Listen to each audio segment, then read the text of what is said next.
What's a subtle sign someone's actually really wealthy? Before we start, don't forget to subscribe to the channel so you don't miss the next videos. I wish you a pleasant viewing experience. Story 1. I used to date a girl a few years ago who had an aunt and uncle that were friends of the family. Over the summer, I was invited to stay a week in their house on the northern coast of Maine. The property was absolutely massive with private beach and all but easily explained as it had been in the family for generations.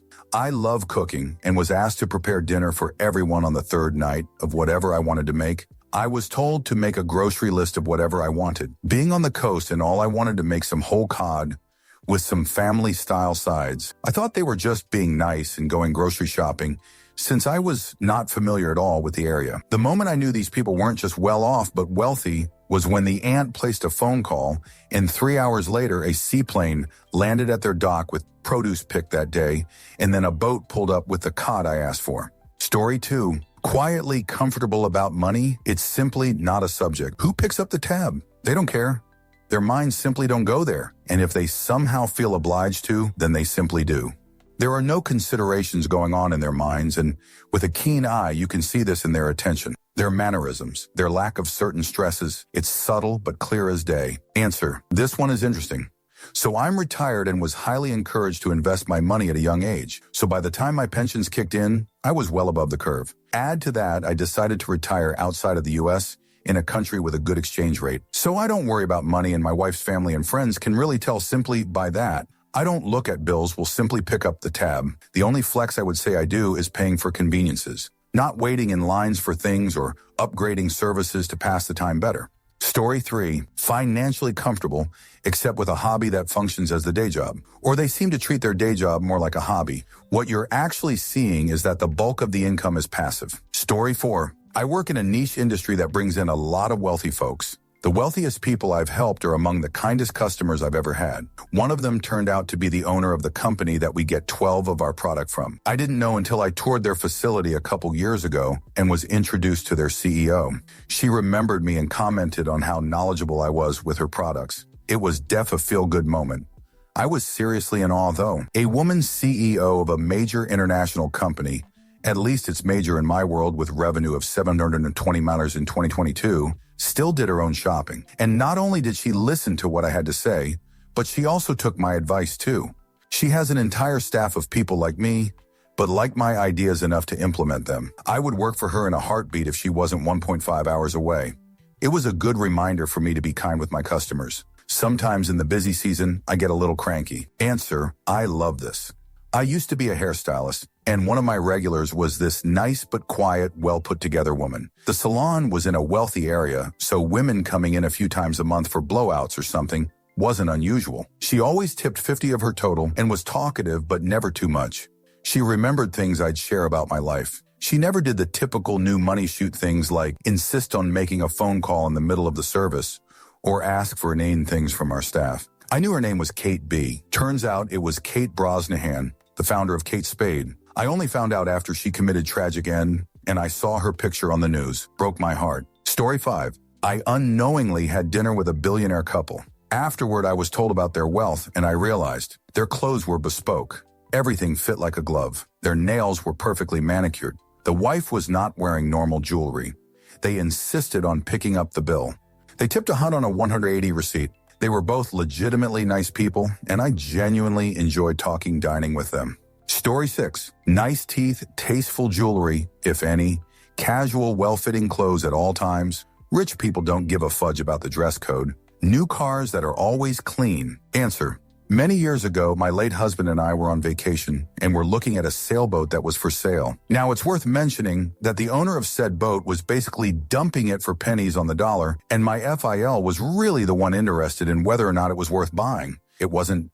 The price on the boat was fine, but would have likely needed at least $10K worth of sales. We were several hours from home and weren't entirely sure where the marina was, only that it was somewhere near a certain bank. We stopped at the bank and he went inside to ask for directions. He was wearing a bathing suit and ratty t-shirt. About half an hour later, he comes back to the car looking confused. He found himself in the manager's office being offered all kinds of services and whatnot. I'd lived in that area in the past, so I had to explain to him that the area was known for having a lot of old money and that the manager likely assumed that he was loaded because he was dressed like that on a Saturday and was looking to buy a boat. We laughed about that for years. Story 7. I lived with a girl in college who was crazy rich Asian rich. She moved in for the company, otherwise her parents were just going to buy her a house. She always wore this mini bag style purse when we were going out, and it just looked like a small plain black bag to me. I asked to borrow it for a concert one weekend because they had a super strict bag policy that none of my other bags met. She was like, "Oh, sure, no problem." I loved it and ended up looking it up to buy one for myself and found out it was more than a year's salary. And she let me take it to a music festival without a second thought. Story 8. New money people tend to flaunt it. Old money people just live life. They don't need the flashy cars. They don't need to show off. Biggest tell is they have no real set work schedule. Answer: this. The no real set work schedule. The guy I work for, actually a decent dude, comes from money. I report exclusively to him. In the off chance that he's unavailable, I have to call his younger brother, actually not a decent dude, who micromanages me over text. One day around 1 p.m., I had to call the brother. He picked up the phone yawning at 1 p.m. and was telling me he's just waking up. He doesn't work, so it's not like he got off at 3 a.m. or something. Other times I have had to call him. He can never pick up the phone because he's in an appointment or not in a good place to answer the phone. If I don't answer the phone or immediately respond to a text though, hellfire and brimstone. Story 9.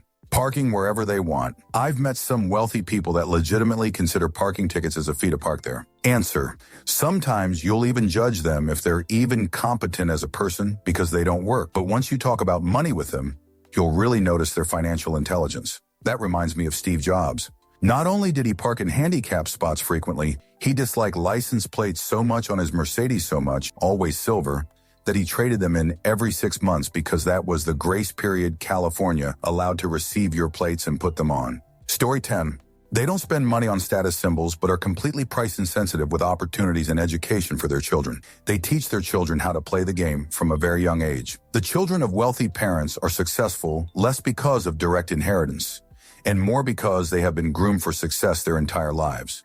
Spoiled rich kids who just get money from their parents tend to squander it within a generation or two. Intergenerational wealth takes a lot more effort. Story 11. They downplay what their dad or grandfather did. You can't casually tell me that someone started a bank in the 80s and me not smell billions. Come on, stop it. It's not normal. Story 12. It is kind of a demeanor attitude. Hard to really describe, but you kind of know it when you see it. Everybody I deal with in my line of work is rich, some are wealthy. I have 2 clients in the same neighborhood. One has a really flashy, over-the-top house, fancy car, jewelry, and is a profoundly smug, demanding, smarmy turd of a human being. The other has a very nice, new, really pretty, but kinda understated house, drives a nice but not flashy car, and is extremely, extremely generous, kind, and down to earth. 2. One of them is hustling 247 to try to keep their head above water, like to the point where they Airbnb their flashy house to make ends meet. The other one, once I got to know them, starts telling me about their other homes all over the world, their travels, etc. They are not hard and fast rules, but generally rich people like to remind you they are rich. Wealthy people, at least most of the self-mades, don't.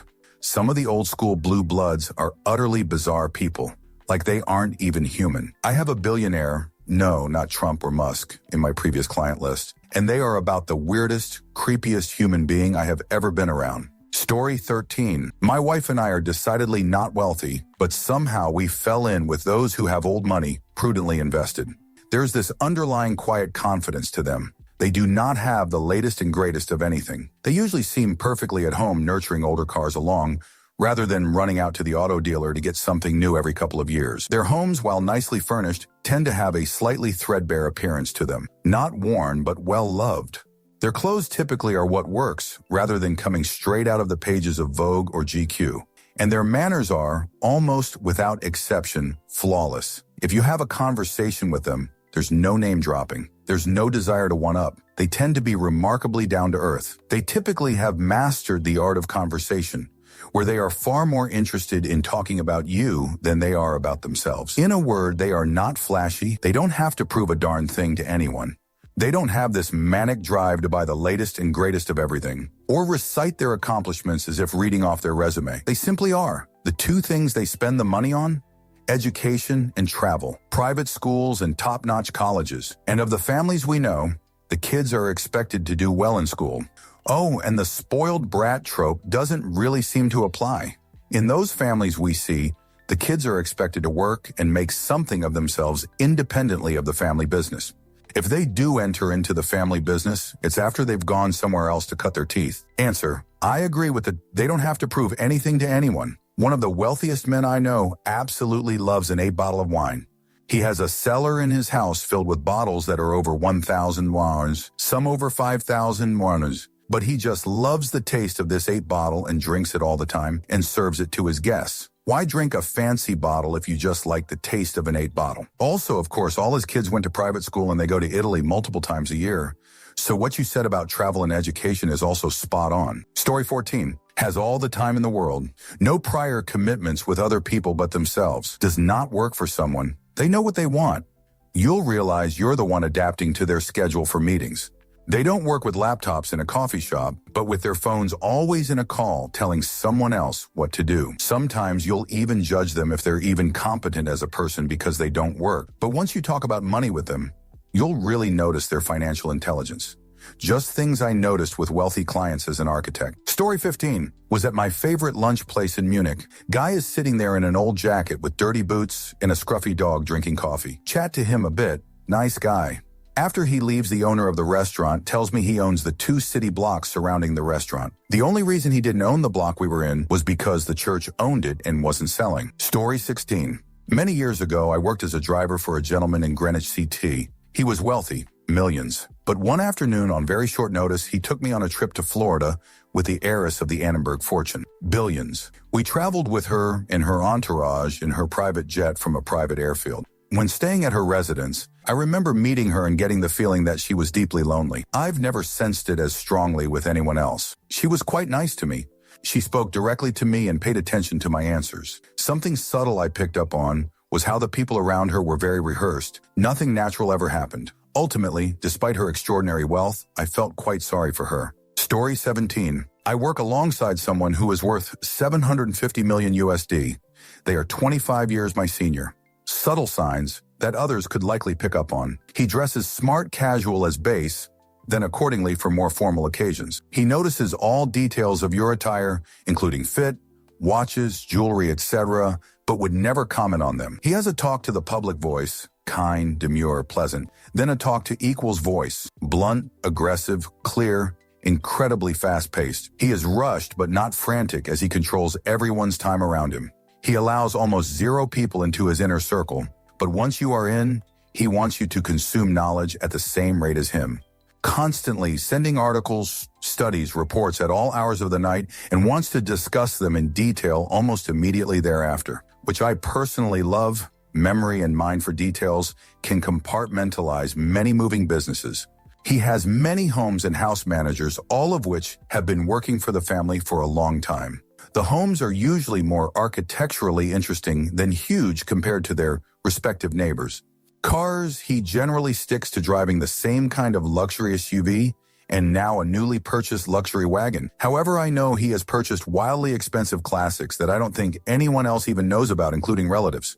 His homes are very well appointed, but his home offices are always incredible, adorned with keepsakes of past businesses' achievements. Edit, one thing I'll also mention is he is action-oriented. When he has his business hat on, he is not asking for my informed opinion. He is asking for my direction. If I say anything, it has to mean that I stand behind it 100, period. I can be wrong, but I can't be ambivalent in any detail, large or small.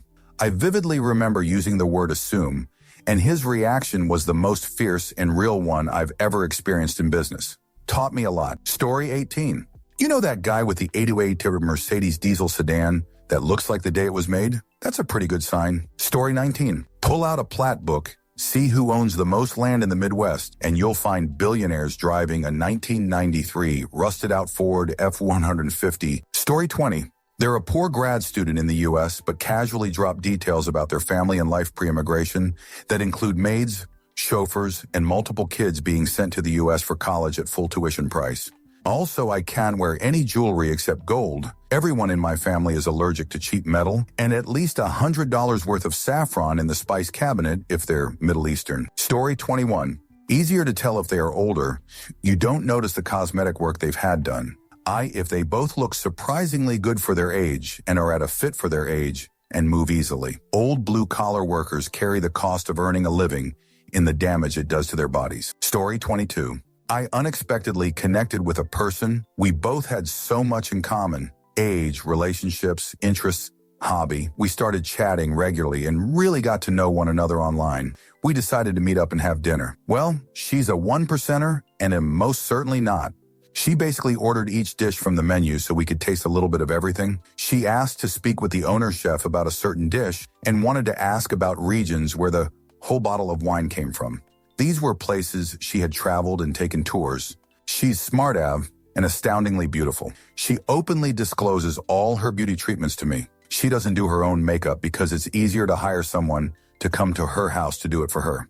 Her hair is luxurious from blowouts. She has several different houses and condos and well-known vacation spots. She tries hard to be humble, but accidentally says offensive things like, "I can get along with people like you." She has a big heart and makes large donations to charities. She has been to 4 different countries that I know of for fun just in the past few months. She has a nanny for her children, and she also has a driver. I do care about her as a genuine friend, but sometimes it's a challenge to be her buddy because of our class gap. I'm just over here thinking about a side hustle so I can pay off some medical debt. Story 23. My best friend's daughter married into mega wealth family. Their 6-year-old daughter was listening to my friend's wife describe their upcoming vacation and said, "Grandma, you fly with strangers?" That. Story 24. Doesn't talk about money and doesn't show off money. No true wealthy person wears a Versace shirt with the word Versace visible from 20 feet away, for example. Story 25. A friend of mine in my MSc told me he wanted to retire because he was 40 and had worked too much. He wanted to just sail on his yacht in Malaysia. Story 26. Amazing, unnoticeable plastic surgery. My cousin and I met a woman who really looked like she was in her 40s and discovered she was in her late 60s. Seriously, she looked amazing. She was the same age as my aunt, and we were floored when she happened to mention her age. My cousin and I compared notes afterwards, considered some of the stories she briefly mentioned, and realized she was enormously wealthy. That's when we realized that she had some very subtle plastic surgery. She wasn't attempting to look like she was in her 20s, but rather aging very gracefully. Story 27. Their stuffed clothes. I have a friend who's really wealthy, but also very nice. Her clothes are not of any brand we know of, yet they have a really nice feeling when touched, something like a high-end feel that you can immediately tell it's expensive. She usually doesn't try to hide nor brag about it and just treat it like normal clothes. The same for her other stuff like makeup products or backpacks, pens, watches. They don't stand out, but instead blend in nicely. Hard to put this into words. That's the easiest way to distinguish wealthy people, at least to me. Story 28. I have a pretty great golf group that goes on a yearly 5-day drinking vacation that includes golf. It has grown to 16 over the years. One of our guys has been in the group for 4 years. Everyone is generous and throws money around, so I never knew he was wealthy. We were on a rain delay, and someone mentioned Tipsy ordering something dumb on Amazon. He mentioned that's how he got his new Bronco. He ordered it on our vacation and didn't remember. His wife was mad only because they had no more room for another vehicle. Story 29. They don't ask what it is you do. Instead, they ask more personal questions about your interests and such. Small fish ask, "What do you do for a living?" Most big fish don't unless the conversation gets there. They will never ask first. Story 30. The literal only sure sign a person is wealthy is they take care of themselves, teeth, hair, clothing, things, stuff like that. Everything is fixed or taken care of in a timely manner. I know many wealthy people, and that's basically the only running theme. They just have what they need and are taken care of in all ways all the time. Story 31.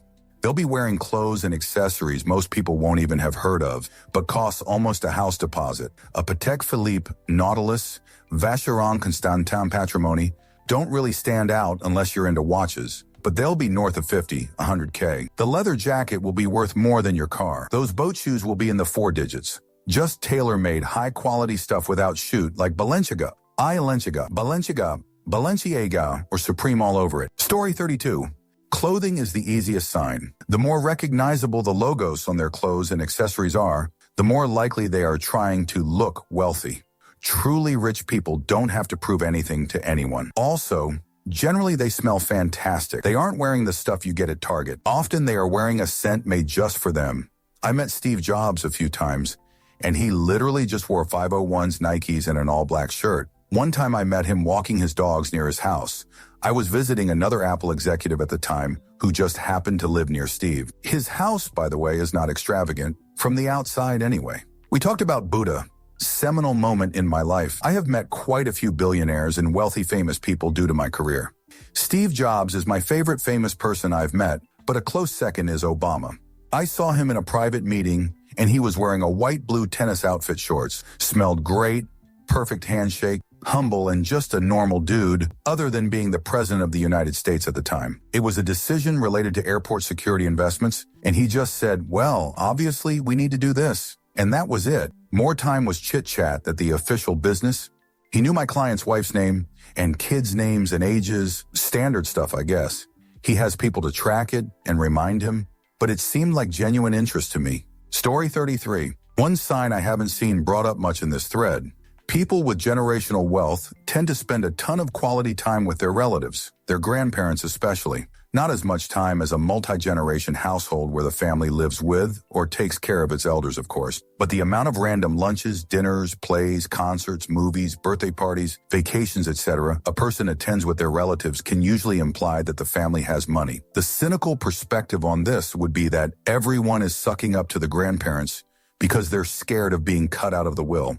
But I think the far more likely answer is that most people wish they could get together with their family often, retired people especially, and the wealthy just have an easier time sending invites out for whatever they think everyone will enjoy since money's no object. Story 34. I've worked in Las Vegas hotels for years. I can tell you the ones that have ancestral, by my own country wealth, are very ordinary in appearance. No tattoos, piercings, no dyed hair, no fake nails, eyelashes, no extravagant makeup.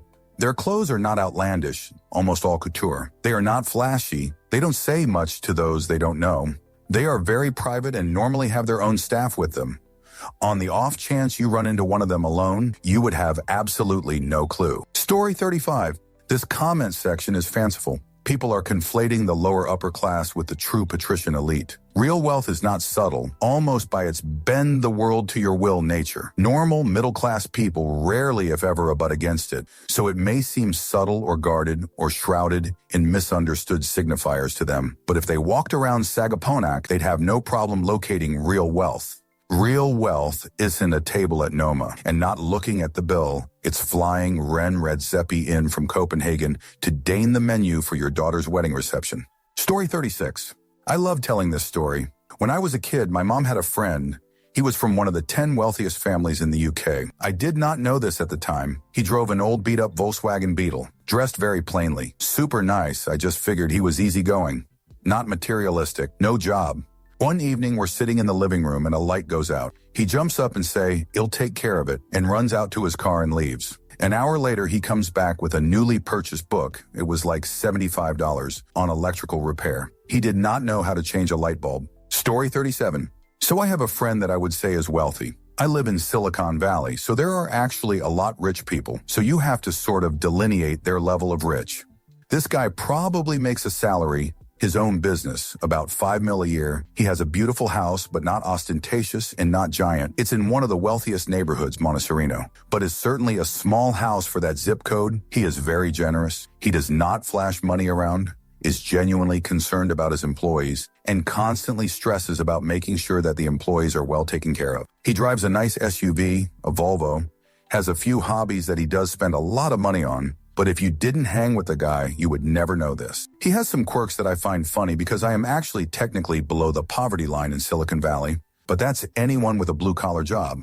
We go have lunch or coffee. He never lets me pay, even if I argue or try to grab the check. He really is a great guy. He never flaunts it. He never holds it over anyone, and he is generous. I worked for another guy. I'm going to be vague here, mainly because I signed an NDA. He is rich. He is in the Tres Camas Club. It's old money, but he is the singularly hardest working dude I've ever met. He can be in the field with us mere plebs with work boots on, and 4 hours later, he is in his private jet headed to meetings in the Midwest, and back that evening for some event, then on the jet the next morning at 4 a.m. to visit his kids at boarding school on the East Coast, and back in time for evening meetings. I swear the guy works 18 HR days. He drives nice cars, but for the area, they 100 do not stand out. The funny thing is, and I wish I could tell the story with details, but the gist of it is, this is during the dot-com boom, and we had a bunch of new money people coming to the campus, we'll call it. The CEO of FogDog, online.com era sporting goods store, rolls up in his Ferrari or Lamborghini, whatever over-the-top car, gets out and say, "Hey, is Bob Smith, my boss," obviously not his name, around? So one thing to note, no one calls him by his first name except Mrs. Smith, not even his higher-ups. I'm sure they did in private, but certainly not in public. And second, Mr. Fogdog literally was standing next to Mr. Smith when he asked me that question, Mr. Smith looks over at me, rolls his eyes and shakes his head a bit and walks away, and I just respond, "Oh, he's around here somewhere." The moral of my overly long post is, there are super publicly wealthy, stupid rich, like Bezos, Musk, etc., who have to roll with former Spec Ops security teams, and literally everyone on the planet knows who they are. Then there are super wealthy, true billionaires who you might talk to or meet, and there is really no overt sign they are super wealthy, no security teams. They may exude success or business professional, but nothing in your face that would dictate this guy's a billionaire. There are a lot of new money rich that are doing everything in their power to make sure you know they are rich. Ostentatious cars, clothes, maybe one overt bodyguard, and then like my friend who is wealthy, but just a genuine, super nice guy that made a lot of really good decisions in life, but didn't forget where he came from. So hard to tell anymore. Story 38. Growing up, I had a friend whose family was very wealthy. Her grandfather was a duke. One time when they took me skiing in winter, I lost my jacket, and they just casually bought me a new one at this very expensive place right next to the hotel. No asking for size, nothing. Her dad just went in and came out a few minutes later, gave me a brand new jacket, and we went to get lunch. I said thank you so many times, but they brushed it off as if it was nothing. I still have the jacket despite not fitting into it anymore 20 years later, but that to me was the ultimate wow, they're rich moment. Looking back now, I had many opportunities to experience things thanks to them since my family was poor, and I would have never been able to do so many activities if it wasn't for them. Story 39. My partner's parents are loaded beyond all belief. Dad was extremely successful at an early age, but they're extremely modest and low-key. They have their tells, though. Real art pieces from impressionist and modernist masters in their house, as constant vacations, been retired for decades and aren't old, don't seem to understand basic aspects of middle-class work financial life. Why don't you just take off work so you can come with us? Etc. Always curious about how regular people live, like him, a traveler from a distant land. Always have to take important phone calls. Flying out of airports that only service charter flights, etc. Lovely, generous, caring people, though. I'm glad to know them, and not just because they pick up the tab when we go out to eat. What I think is more interesting is how us regular folk can smell out money like we're fudge truffle pigs. I can tell if someone comes from wealth or not, like the second I come in contact with them, and I know most of you can too. Story 40. They have a rich social life full of friends, family, and acquaintances. You see, relationships are wealth. Story 41. We had a very rich man who was a friend of the family, legit millionaire. What I always noted about him was that he was always well put together, but never flashy. New black Mercedes every few years. Clothes, always in season, in style, and perfectly fit. He did the same things normal people did, just with more ease and style. He flew commercial, but he would purchase the seats on either side of him. He liked to go to baseball games and would sit in the regular seats, but he'd somehow arrange it so the vendors selling the things he liked would show up directly to his section. And he prepaid or something because the hot dog guy would come around.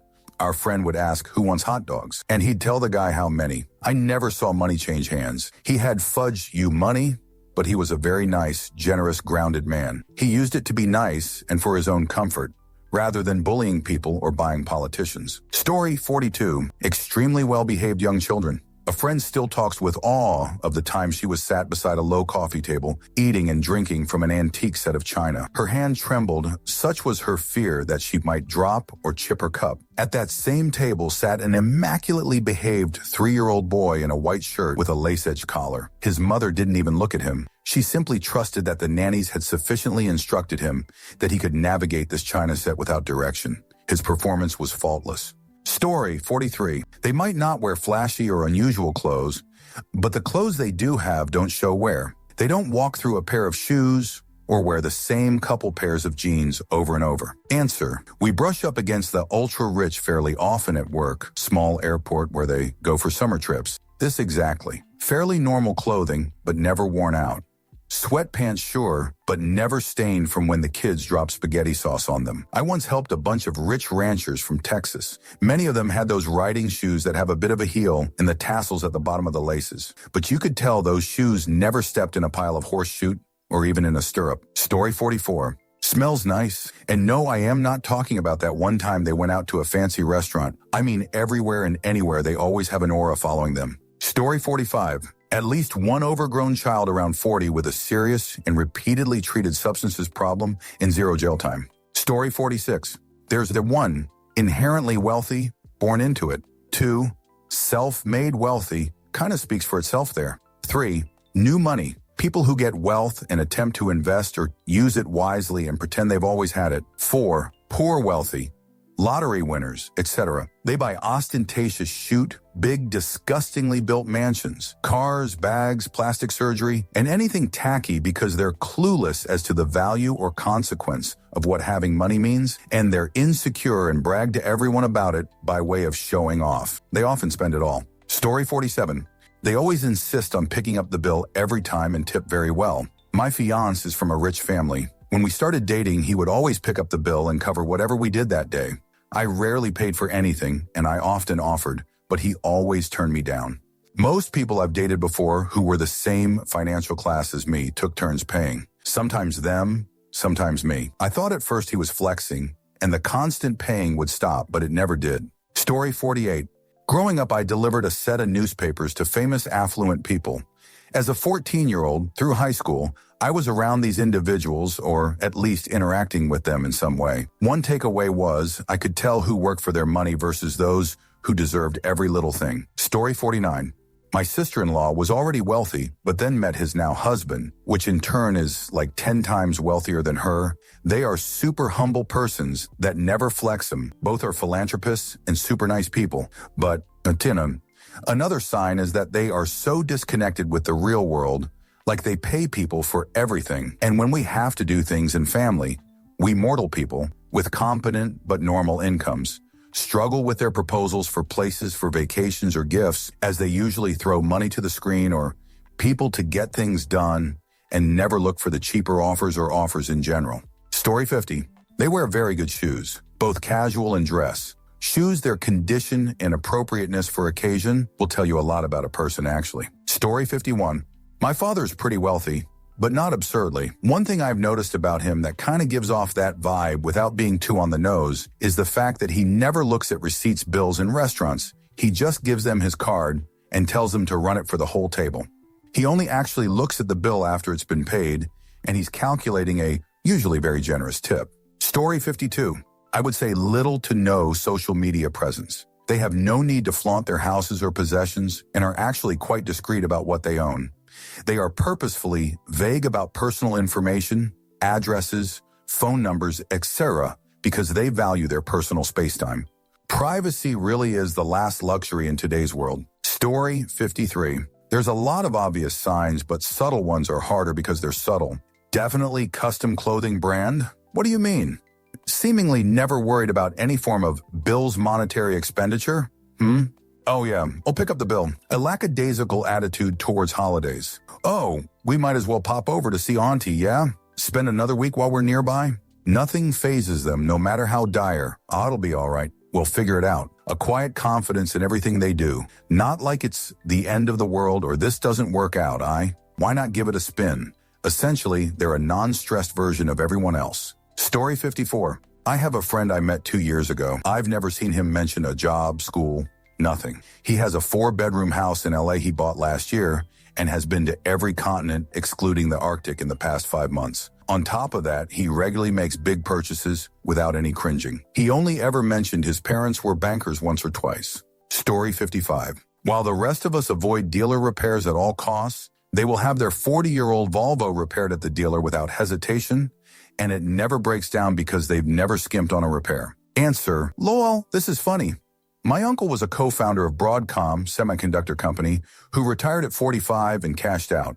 He's easily worth hundreds of millions. Brother drives a 2010 Prius and all repairs always go to the dealership. His house is gorgeous and huge, but aside from that, he's in shorts and sandals all day driving a Prius. Amazing, humble man. He loves Hawaii, so he spends 3 months a year living at the Ritz-Carlton on the islands as his annual retreat. He doesn't want the hassle of owning property on Hawaii, so instead he just lives in the biggest suite of the fanciest hotel instead when he's there. Story 56. I assume you mean wealthy, as in generational, not someone who is a successful heart surgeon or owns a local business, wealthy worth a few million. What I have noticed about uber-wealthy clients is they seem to shun things that scream wealth. No one has a $250K car, even when they could, but 1,000 of them. One time went to an important meeting with a very, very wealthy client who made his money in NYC owning commercial buildings. I suggested we take a cab. He said he would pick me up. He housed up in the company van, which was perfectly clean, but was the van his crews used to take materials to different buildings. We were friends too, so I made a joke and he said, why drive a car, pay for parking, etc., when we could pull right up to the building since the van had commercial plates and the whole area was commercial vehicle street parking only during the day. Story 57. Whenever I see a guy wearing a suit, a monocle, and a top hat, I always think to myself, man, that guy must be wealthy. But I don't want to sound prejudiced. Story 58. Their life is orchestrated around convenience. If they try something new and like it, they order a case or two and have it shipped. They don't care that shipping is more than the product itself.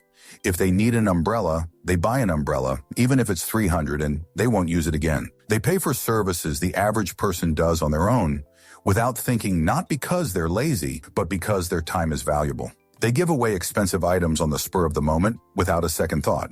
They're not necessarily wasteful, they just don't let money dictate their decisions. Once you surpass the ability to cover your expenses and the lifestyle you enjoy, money becomes about convenience. Story 59.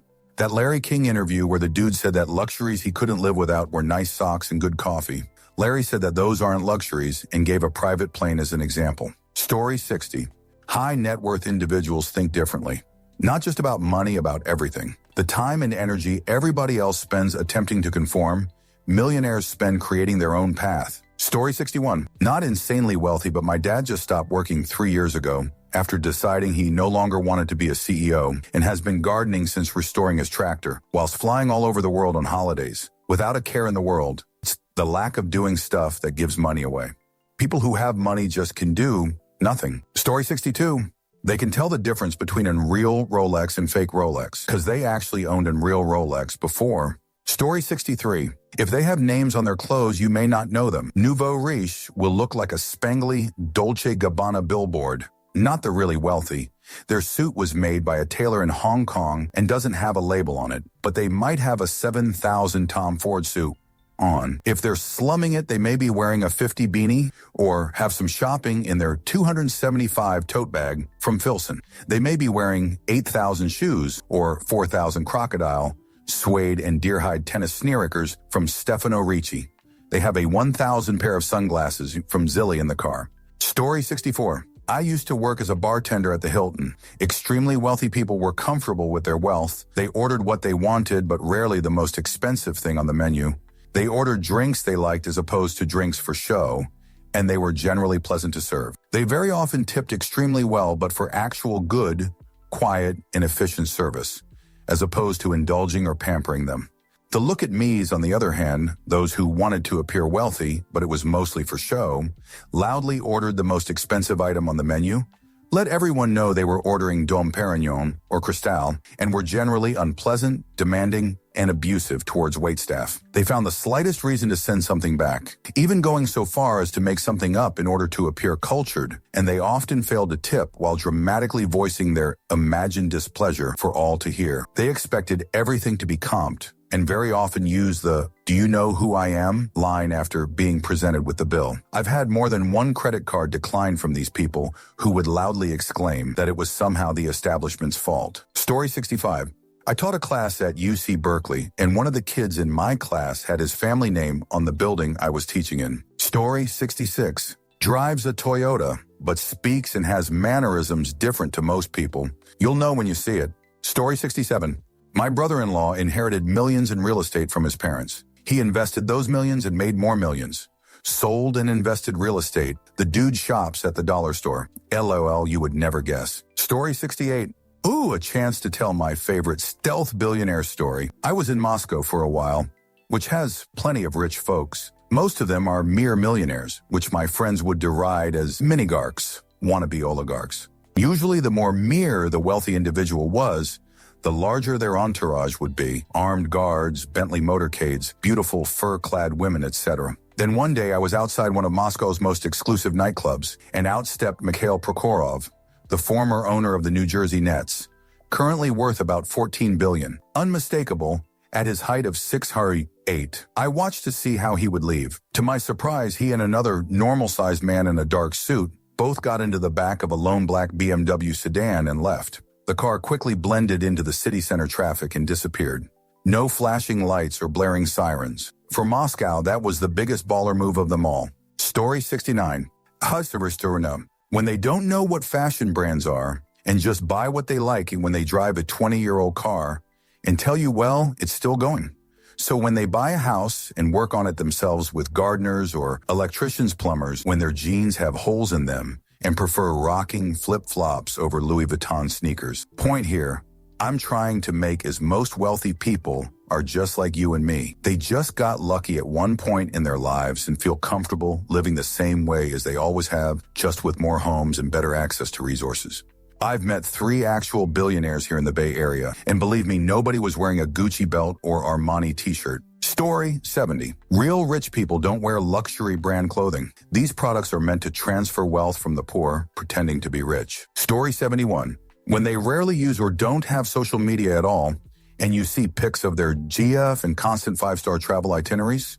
Story 72. Where they go for a standard meal out. Went to see a sporting event with a buddy from out of town and a bunch of his friends. They all make really great money. They scheduled everything. They were going to grab dinner before the game. I'm thinking burgers and beers. They made reservations for 14 at a high-end steakhouse.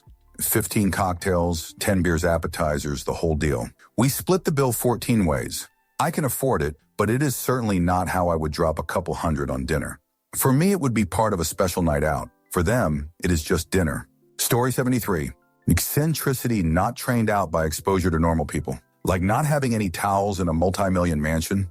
Story 74. They never talk about money, and their clothing is not ostentatious, but is really nice quality and fits them well. It's easy for us poors to see it in their outerwear, especially. Story 75. They really seem to be out of touch with struggle of average person. They simply cannot understand someone cannot afford to go out, so they are able to pay their bills. Story 76. They don't feel the need to buy expensive designer items with large logos plastered all over the product. This is especially the case if they're from old money. They're confident in how they don't just throw money around in an attempt to impress people. Story 77. They have class. The way they move, the way they speak, the way they behave is elegant. They have good manners and right conduct. They go on vacations to other countries regularly. Some of them do this to find themselves. They often pursue hobbies or skills that require a lot of investment. Take, for example, horse riding, car racing, starting a business, and being able to have the capital right away. They also often look attractive because they're able to afford all sorts of skin treatments and medicine and the time to actually go to the gym to train. If they have an imperfection, they can afford to fix or improve it. They know people in high places, or at least family members of influential people. They can attend concerts anytime, any place. They are business-minded, and they can take advantage of a situation and monetize it. They are good at building connections with people. Story 78. A stripper once told me that at the clubs, the girls look at the shoes and the watches. Good shoes, expensive watches are a sure sign of money. Answer. I stripped a hunt for over a decade and didn't care about the shoes and watch. After a few years in the club, it was all about the slightly disheveled guy over 50 wearing white sneakers with a well-worn wallet in the club by himself on a weeknight. I did very well in my career and got a lot of great advice on retirement, investments, and learned some manners. I experienced a side of life I never otherwise would have, and it changed my life. Watches? Useless. Give me tailored grandpa jeans and New Balance sneaks, and a guy who hasn't had to care about his haircut in a while. Story 79. I won't say where or doing what, but I used to work with the extremely wealthy. A few others have said this, but money talks, wealth whispers is so unbelievably correct. A few things to tip you off though, but I would say when dealing with a rich person in front of you, it's easier to tell if they're extremely wealthy, but what they are not doing. The biggest tell is going to be if they are carrying a wallet or a purse or not. The ultra-wealthy often do not actually carry credit cards, IDs, etc. with them, and only frequent restaurants and such where they are known, and their charges are added to an account, a subpoint to this. The ultra-wealthy who come from generational wealth often do not have good credit in the conventional sense, and the only credit card they will have is an Amex, maybe a debit card in countries where Amex is less common, but often just a wad of cash in their pocket. All of their clothing is likely tailor-made to fit them. They buy almost nothing off the rack unless it's an emergency, like luggage was lost, etc. Oftentimes, their clothing will look very high quality and fit them perfectly, but won't have any brand label, even down to t-shirts. And they certainly won't be wearing anything designer that has a label's name on it. Pretty much nothing they do or own is retail, meaning things you or I could go and buy. The very wealthy do not rent cars from places like Enterprise. They have privately hired drivers or hired cars if they want to drive themselves. They never fly commercial first class. They only fly private, etc. If they own a car, in my experience, it's likely to be a fully loaded version of a very standard car. I suppose this is an exception to the no retail rule I wrote earlier. One of the very wealthiest clients I ever worked with drove a newer model. Nice Honda Accord with leather interior, tinted windows, etc. Volvo SUVs are also a common car for them to own in my experience. Story 80. They usually don't wear any brand clothing. Only the newly rich or douchebags get that kind of bling. Story 81. They don't speak of money or wear it, the ones I know. They don't wear labeled clothes. The clothes they wear are notable by the quality. They also go to high-end estate sales and live frugally. Quiet types. Polite and humble, they go through life. They may have an expensive hobby, but one would never know. Story 82. They frequently discuss a wide range of not-so-cheap activities, sports, outings, etc., but they never mention money, their jobs, or how expensive cheap anything is. Most wealthy people don't flex their wealth. They just enjoy the freedom and choices it gives them. Story 83. They don't talk about money. I once had a conversation at a party for my wife's then boss. It was at a marina, and I was looking at the boats out of the window. He said that his was at the end of the dock and casually mentioned that it was 85 feet. When he bought it, it was 72 feet, and they had a salon added to the stern. When I asked, he talked about the process, complained how long it took, and about the crew. He never brought up the cost, and I didn't ask. Nice guy. Very unassuming. Story 84. He shows up wearing an inexpensive button-up shirt and faded blue jeans, but they both fit well, and loafers. After talking for a few minutes, you realize he has a very expensive watch and a $300 haircut. No diamond tie pin or huge pinky ring, just the subtle signs of wealth. Story 85. I married into a wealthy Asian family. If you met them, you'd have no idea they own several companies. My FIL never dresses fancy. He's not even particularly well-groomed. They look like regular people. They don't flaunt wealth. I typically assume people who flaunt wealth are probably in debt and are insecure. Story 86. The real wealthy don't ever talk about how much money they have. The wealthiest people I've met have been the most humble people. Usually the new rich ones are more douchey. Story 87. They are wearing their granddad's Patek or swinging grandma's original Birkin. Heirlooms that last through generations. Story 88. Maybe carelessness. I assisted a Grammy winner worth about 128 mil, and he would leave the doors to his apt and his Tesla open all the time in the arts district of LA. I lived next door as one of 3 assistants and was constantly checking doors LOL. Story 89. They don't talk about money and they don't wear labels. I know a guy whose dad is high up in a petrochemicals company, 7 figures per year, and everything he wears is either unlabeled or the logo is minimal.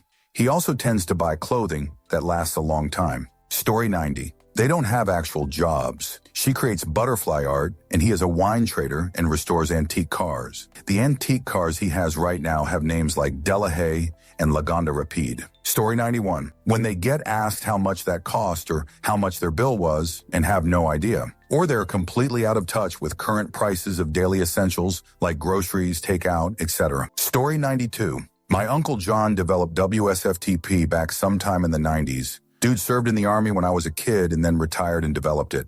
I have never been told an exact amount, but when he sold his half to his partner, A guy named Roger Eerie. I was like 13, 15, then. That was like 20 years ago. I've heard he sold it for 50 million plus some other stuff. My uncle lives in a nice house with some land.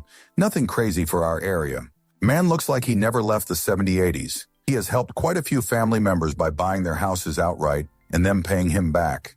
And he has done a lot of great things for the town he grew up in. But if you saw him, you would never in a million years guess he had any money at all. Even my mom's sister, Uncle John's wife, wasn't flashy when she was still alive, but she took care of people she loved, but wasn't a crutch either. I remember they would give awesome Christmas presents and would always host holiday parties for our family at their house. Really good, down-to-earth, honest, caring people who, if you didn't know them, would never guess they had money at all. Story 93. I know a family and the dad is the CEO of this huge company. He's always traveling to Paris or Japan or somewhere for work. They're the most down-to-earth people I know. No flashy cars. Their home is a really standard small home in a subdivision. Normal clothing and shoes. The only way you'd know their wealth at all is because they do buy their kids new vehicles when they're of age to drive, nothing flashy, and they travel to some pretty exotic places. The wife is a nurse and works and is just so normal and kind. I've been to their home before, and it's just a typical messy lived-in home. Story 94. X200B. I don't have the money, my parents do. Didn't grow up with it, it came later, which is a great combo. I learned how to live simply and be happy with it, and now there is enough around to allow me to relax a little and be generous with others. What are 3 signs? A. I can be generous with people if they need help. B. I'm ridiculously appreciative of what I have. I know a lot of people struggle. C. I don't have to worry like I used to. Health bills, losing a job. I keep it really undercover, but my close friends know. I tell them only to explain why I sometimes pay more than my share. I don't want them to think I'm suffering or being so altruistic. I'm just lucky and feel stupid having friends pay for things that are easy for me. Story 95. As a teenager, my stepdad was the middle-class kid at a fancy boarding school. One weekend, his friend, a DuPont heir, came back depressed. Stepdad, what's wrong, John? Friend, I told my grandfather and dad, I want to be a lawyer when I grow up. Stepdad, confused, and why are you sad? Aren't they happy you want to be a lawyer? Friend, no, they told me. DuPonts hire lawyers, we don't become one. I suppose it's not subtle, but it's a hell of a sign that some is wealthy beyond belief. Story 96. Their clothing is understated but fits perfectly. Their shoes are always clean and in perfect condition. They don't go out of their way to impress or flash their wealth. Story 97. I met my nephew's GF over Christmas. She's from old Texas oil money. Couldn't tell at all, actually. He told me. She lives in a 1590 SQFT house with 3 pools and has her own private jet. She's 15. Story 98. They really do not worry about prices or who is paying, etc., and does not make any comment about it. Story 99. I was served lunch by Isolde Liebherr, the 4th richest billionaire in Switzerland, was at a trade show where she is always very hands-on in presenting their business. We were invited to lunch by our sales representative, and the waiting staff were overwhelmed. When SC brought lunch afterwards, our sales representative spilled the beans. Being humbled by class shows the heritage. Story 100. I once went on a date with a girl. 3rd or 4th date. The date was in London, then Paris, then Morocco. She chartered a plane. Story 101. They never pass up an opportunity to learn and grow. I once did some freelance work for a very wealthy entrepreneur. He invited the crew of 5 to breakfast on our first day of work. He took a few minutes to go over the project, and then he went around the table asking everybody what their story was. He wanted to know how each of us had arrived to this point in our careers. He listened intently to everyone. I felt like he was going to learn a little something from everybody that day, and eventually that accumulated knowledge would somehow add to his already immense wealth. Story 102. 2 of the wealthiest people I've known, 8 figures, drove base model cars. They had very nice homes but didn't drive Ferrari or anything. They take steps to not flaunt their wealth. They have nothing to prove because they know they got it. Flaunting it only brings the worst out in people. Story 103. When a person starts dressing for comfort and not to show off, even in a 5-star hotel, once you're wealthy, you don't want to look sellable since you aren't looking to impress anyone. Story 104. They never talk about what things cost, and the cost of things are rarely the reason not to do something. Story 105. There's no reliable way to know. Rich people can do anything they want, which means they can be odd or completely normal. Not all of them are materialistic. Story 106. I find that the really rich can be really comfortable about their frugality. They don't mind packing leftover foods, whether cheap stuff from workplaces or even fancy stuff from really nice, formal restaurants, or sometimes flying economy or other frugal habits. Maybe it's because they are so rich they don't care what people think, whereas other quite rich, but not that rich people are more self-conscious about these things. Story 107. I'm a business trainer, and in one class, not mine, one trainee was really rich, out of a class of middle class, poor, and fresh grads. His entire family's in the U.S., but he wanted to live on his own for a while after graduating. After first day orientation, he asked his dad to sell his car and get him a second-hand car since he felt bad that most of his classmates didn't even have cars. At the end of training, he brought the entire class to a beach resort, all expenses paid. Story 108. When you have money and are comfortable with yourself and truly a genuine person, you dismiss the need to impress. You don't walk into a room and want someone to notice you right away. You don't buy things because you're trying to one-up another or stand out, being flash. You buy something you want, and that's it. If it costs $2,500 or $25,000, you don't think about it because the difference is minimal in your head. I'm fortunate enough to come from a bit of money, and I love watches. All watches, I have ones that are 50 and ones that are 20K. I never think about the prices of them. I choose the one I feel like putting on. Always find it funny because my GF yells at me when we do something like the theater or nice dinners out, and I leave the house wearing my 25 Timex. I don't even think about it or people noticing it. I shop at Old Navy, only buy clothes when they're on sale there. I drive a Range Rover, but for the off-road capabilities, 2021 and rolled it twice, badge of honor for what the vehicle was made for. People stare at it all banged up and I laugh. Probably think I picked it up at a salvage yard. Who cares? Why would I tell anyone I assumed had less money than me that I'm rich or want them to know? Do people who make 100K a year look down on those making 80K and need to one-up them and make the difference? No. Plus, there is always someone wealthier out there. Your wealth might be nothing to the next, so why showboat when you could be knocked down from your high horse so quickly? It's money. It makes life a little easier, but trust me, it doesn't fix your life. We are all still human. Just love, be a good person, and do what you can to help others. If you can give more if you can't. You can't. Don't let money change you. I promise you're a better person now than you would be if you just won the lottery tomorrow. Story 109. The hotels or restaurants they casually recommend to you, despite knowing you're a person of meager means, are mind-blowingly expensive. We just got back from Aspen. You really should spend a week at Chalet La Da, and it's a few doors down from a splendid restaurant we think you'd enjoy, called Chez Moneybag. Story 110. When they go to a nice restaurant but wear totally normal clothes, there's having enough money to flex and then there's having enough money to never give a shoot. Story 111. My sister calls us rich. My house is big and my cars are new, but I don't wear anything I can't grab from Amazon, and I wear the same outfits a lot, none of which cost more than $50 total. I noticed that one thing that changed about me as I climbed the ladder is my fudge given. I don't care at all what people think of me. I'll dress a bit messy and tip $200 at a mid-diner and leave without looking for a reaction. My neighbors behave really similarly to myself, and they are also doing quite well. Most way older and more ahead of me, though. I think it really also depends on how the wealthy people became wealthy. I came from the mud, so I know the world hurts. Some kids are just born into comfort. Story 112. There's some sort of odd notion that rich people don't drive nice cars or have nice watches or do other things that make it obvious they are rich. Maybe that's true at some level, but once they're rich, they usually have several luxury exotic sports cars, live in mansions, wear luxury brands, fly private, and why wouldn't they? I've flown private a few times. It's absolutely phenomenal. Story 113. A crazy jerk nice watch. I commented my BIL's watch over Thanksgiving. He was intimating that it was a splurge. I don't care about asking questions about money with him, so I asked how much it cost. $30,000.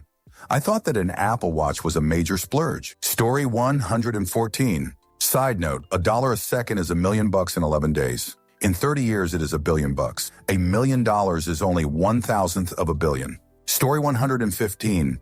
Their house is dimos. Rich people typically don't wear tuxedos or drive Lamborghinis. They tend to just look and act normal. Modesty is the name of the game in all areas except for real estate. It's the one area they can never resist but to splurge. Story 116. Bringing their vehicles into a dealership for routine service tune-ups multiple times during a year. Story 117.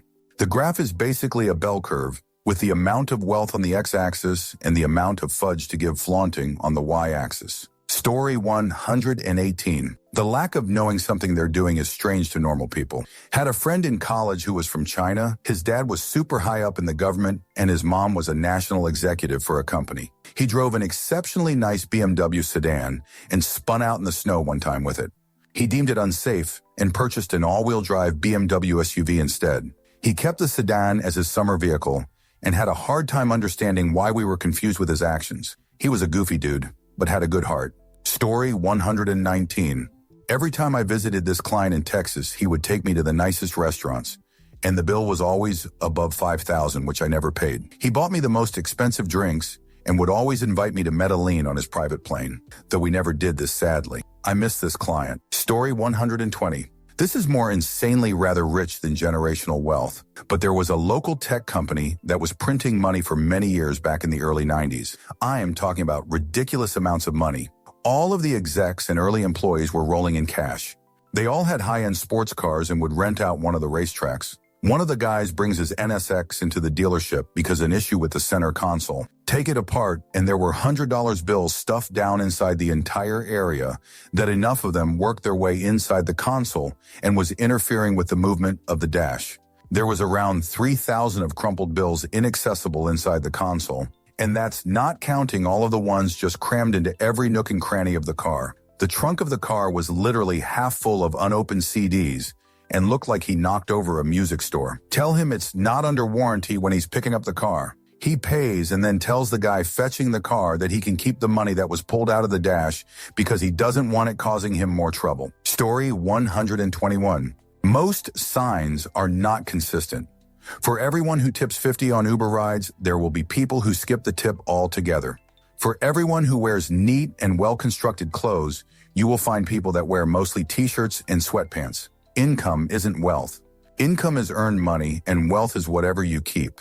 Look for stuff that impacts wealth or would not be sustainable without wealth. If they have large items like a business, home, or boat in another country, then that is a stronger indicator since those things are less common to finance with debt as a foreigner. If they buy whatever gives them the most value, irrespective of sticker price, that is also a good sign. If they are long-term thinkers, that is another indicator. Story 122. An early 2000s Subaru, usually a Forester, but often an Outback. Space for a Spaniel and tough enough to motor around the estate in the Cotswolds. Story 123. They have time.